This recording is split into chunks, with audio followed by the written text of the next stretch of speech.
Sur le PLFSS de cette année, on voit bien que certains essaient de déclencher une espèce de polémique.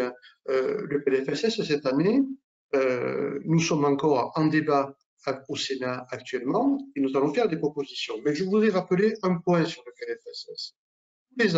Tous les ans, il y avait 1 milliard de baisse de prix de médicaments. Tous les ans, depuis 3-4 ans. Cette année, la contribution qui est demandée aux industriels et à la chaîne du médicament n'est pas de 1 milliard, mais de 615 millions. Donc déjà, l'effort est beaucoup plus faible. Mais ce qui est important, et j'ai l'impression que certains n'ont pas compris, en tout cas quand ils crient au loup, c'est que la réforme de notre marge fait que l'impact des baisses de prix est divisé par 3. Avant, quand il y avait 1 milliard de baisse de prix, on perdait 250 millions. Maintenant, quand il y a 600 millions de baisse, l'impact est de 60 millions. Or, c'est toujours 60 millions, hein, mais il ne faut pas dire 250. Donc, c'était aussi l'objectif de l'USPO qu'on a signé l'avenant numéro 11, c'est de mettre 380 millions de plus dans le réseau et de se protéger des futures baisses de prix. C'est ce qui est en train de se passer. Mais nous, dans le PLFSS, on reste actifs et on fait des propositions. Et on a proposé toute une série d'amendements. On en a discuté avec les sénateurs la semaine dernière pour porter des idées. Il faut faire des propositions. Et dans les propositions, la première, c'est de casser cet article 66 qui fait que le patient aujourd'hui est remboursé sur la base du générique quand il prend un princeps et que les critères du non substituable ne sont pas respectés. On voit ce que c'est que les critères du non substituable. Et tout ça, ça enlève carrément le droit de substitution aux pharmaciens, que c'est de la mécanique. Et donc, quand c'est de la mécanique, c'est plus le professionnel de santé qui évalue la situation du patient pour lui proposer ou non le générique.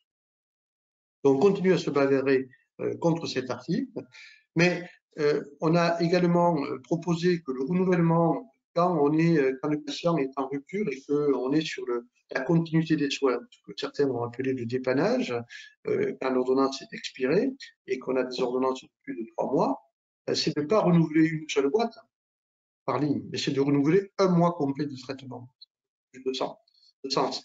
Quand vous avez metformine à 3 par jour, et que les boîtes sont de 30, vous devez donner que le plus petit conditionnement, et vous ne dépannez que pour 10 jours. Et donc, ce n'est pas suffisant. Alors que le reste, hein, c'est 30 jours.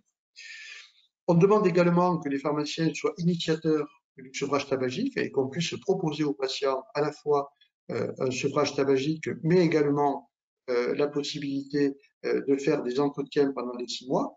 On voit bien que sur le sevrage tabagique, pendant la période de confinement, eh bien, la chute des dispositifs de sevrage, des plages nicotiniques, a chuté de plus de 20%.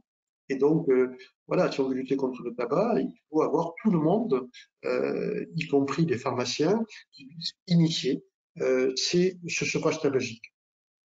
On a demandé à ce qu'on pérennise le droit de substitution des dispositifs médicaux et également qu'au niveau de l'hôpital, eh bien qu'on arrête cette espèce de jeu qui est pratiqué aujourd'hui par les prestataires de soins à domicile, qui captent les ordonnances, font de la publicité pour leur entreprise, qui affichent en disant le prestataire référent de l'hôpital, c'est tel numéro, etc. dans tous les services, qu'on laisse le choix aux patients et qu'on arrête ces pratiques déloyales de la part des prestataires qui expliquent que le pharmacien est incompétent et qu'il n'y a plus de compétence sur le matériel médical.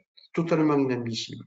Donc, on continue sur ce combat. Et puis, un autre point, quelque chose qui est arrivé cette année dans le PLFSS, c'est que des syndicats de médecins, entre autres, ont demandé à ce qu'il y ait un prélèvement URSSAF, une cotisation sociale, pour financer les syndicats, en le prenant sur la cotisation qui est versée tous les ans pour financer les URPS.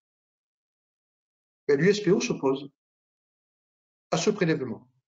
Les syndicats de pharmaciens ne doivent pas être financés, tous les syndicats ne doivent pas être financés sur une cotisation sociale. Qu'est-ce que c'est ce truc? On doit être sur la base du volontariat. Si on veut adhérer à un syndicat, on adhère. mais on ne se fait pas prélever des charges sociales pour financer des syndicats.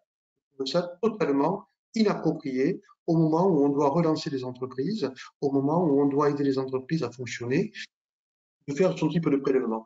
J'ai l'impression que l'USPO est seul dans cette position, c'est assez inattendu, mais en tout cas, nous, on a des conditions, on a des principes, et on ne souhaite pas que les cotisations sociales servent à financer les syndicats. Les syndicats doivent être financés par les cotisations et pas par des prélèvements obligatoires. C'est là toute la différence.